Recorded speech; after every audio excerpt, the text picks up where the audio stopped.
বন্ধুরা, সবাই কেমন আছো? আমি আজ গাড়ি নিয়ে দাঁড়িয়ে আছি।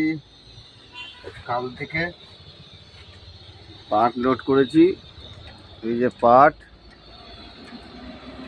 গাড়ির মধ্যে রান্না করছি। এই জায়গাটা হচ্ছে হরিহরপাড়া পার করে এসে জায়গাটার নাম হচ্ছে গজনীপুর।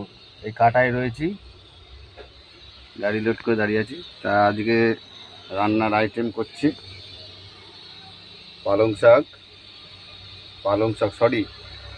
পুঁই শাক, কুমড়ো আলু দিয়ে, বেগুন ভাজা, ডিম সিদ্ধ, আর এই ডাল হচ্ছে আজকে বর্তমানে এই রান্নার আইটেম করছি।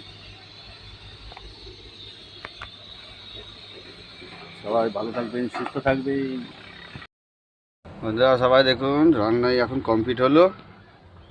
এই যে ডাল করেছি, আর এইটা হচ্ছে পুঁই শাকের তরকারি করেছি, আলু দিয়ে কুমড়ো দিয়ে, মিষ্টি কুমড়ো দিয়ে তরকারি, আর এই ডিম সিদ্ধ, ডিমের আমলেট, আর বেগুন ভাজা।